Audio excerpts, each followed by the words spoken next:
Hi guys! Magandang gabi. Welcome back po dito sa Gandara SIU channel for Showbiz Update.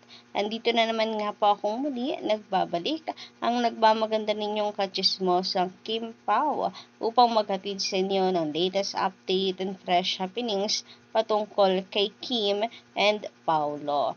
And para nga po sa gabing ito, atin nga po pag-uusapan na ang mga nangyayari after po nung event kahapon.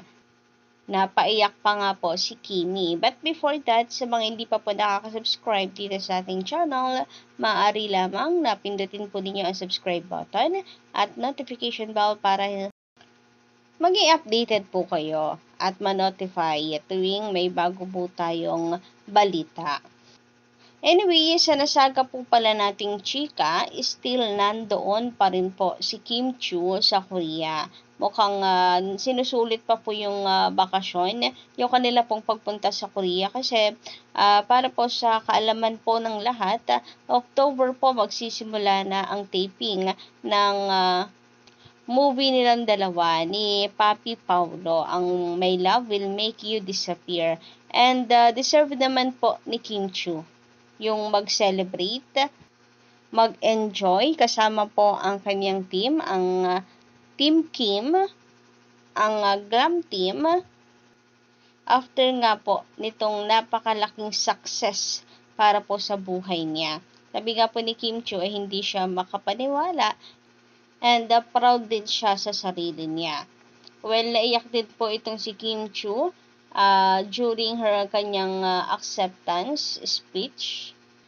Maging after din po ng kanyang paglakad sa purple carpet, naiyak rin po siya. Maybe tears of joy. And sobrang nakaka-overwhelm din naman po kasi. So, nakakatuwa po at nakaka-proud ang isang Kimi. Biruin po ninyo yun guys.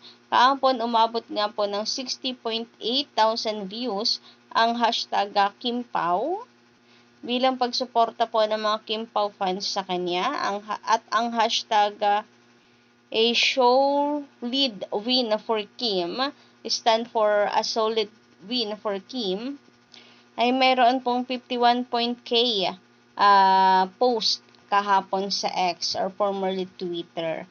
Grabe, apakadami. Talagang nag-trending po siya kahapon.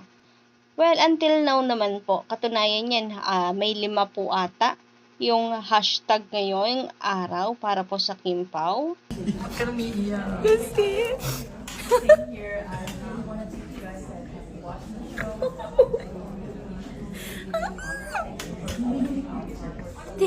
Wala ka pang award. Hindi ko nga. Naglakad lang, di ba? Nagkamsam ni doon ah. Pero seriously, ba't ka naiiyak? Wala, di ko alam. So, based po dito sa video, sana pakinig po ninyo na medyo mahina po kasi yung audio. Hindi rin daw niya alam bakit po siya naiyak. Ito po ay nung naglakad pa lamang siya doon po sa purple carpet. Naiyak na po agad siya. Napakababaw po ng luha nitong si Kimi. Sabi naman po dito, I think naisip niya na totoo pala yung pag may nawala sa'yo, may kapalit. Like imagine her 11 years relationship and after all of her distress, suffering to move on for all the bad things happened last year, she's here now. So many achievements, blessings. So ayun na nga, maybe blessing in disguise ka daw po ang pagkakahiwalay nilang dalawa ni Sian Lim. Grabe, ang sakit ng mga pinagdaanan niya. Siyempre, hindi naman po biro yung almost 12 years nilang dalawa. So, dumaan siya sa stress, sa sufferings. Pero eto, at may maganda naman pong kapalit. Eto, at nag-uumapaw naman po siya sa blessings. After po ng lahat ng masasakit na pangyayari, after ng lahat ng kanyang pain na napinagdaanan, grabe naman po yung mga achievements, blessings na natanggap niya. 'Di ba after po nung breakup, kita niyo naman ang dami po niyang projects na kung saan ay ang tataas rin po ng ratings. Plus, eto pa, may upcoming movie pa sila ni Paulo. Meron nga pong nagpapasalamat pa kay Sian kasi dahil sa kanyang ginawang pagloloko, eto po at nakawala daw si Kimi sa dilim kasi na-realize po ng mga fans na parang ang dilim-dilim ng buhay ni Kim Chiu before. Yung mga compilations na video na kung saan nagpapatunay na very red flag daw itong si Sian Lim. And thank you so much kasi after that breakup, after that pagluloko, etc., eto naman po tago-umapo ang blessings kay Kim Chiu. So, mas lumawak ang mundo ngayon ni Kim. Nararanasan niya ngayon yung mga bagay na dapat at deserve lang naman niya na makamtan sa buhay. Sabi naman po ng isa pang commenter, tears of joy yan. After ba naman sa last year niya, eto yung dumating sa kanya. Proud din sa sarili niya for all the hard works and sacrifices na ginawa niya because she loves her work. Kahit binabash ang Kim Pao, they choose to stay silent and work for themselves, supporting each other sa lahat ng ganap sa buhay nila, building a strong foundation for their future. Nakaka-proud ang Kim Pao. Tahimik but wagas ang ayuda.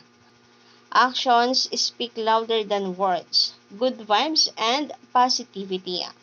Samantala sabi naman dito, naiyak siya kasi feel niya na vindicated siya by sacrificing some things and risking herself in accepting her role in Din Lang. It has brought many firsts in her journey as an actress. First, daring and villain role. First, team up with Paolo Avellino and catapulted them to be the most hottest, well-loved, and famous love team. Take note at their respective ages. First to pave the way to have a phenomenal Korean hit adaptation with What's Wrong with Secretary Kim. First to be recognized in the international entertainment scene, Rulin Lang, as nominee in Content Asia and winner in South Korea's prestigious SDA or Seoul Drama Awards. First to catch the enterprising eyes/views of CEO George Chan. First to pave the way for a series of mall shows/fiesta celebs not only in the Philippines but worldwide, such as Dubai, Birmingham, and the like. I don't know if I miss other events, but it only shows how queenly Kim Chiu is in the eyes of her millions of fans and beloved by her family, friends, co-actors, and even her great admirer ever since he laid eyes afar on her, which is everyone knows. Papi, Pau pala. So proud of you, Kim. Who?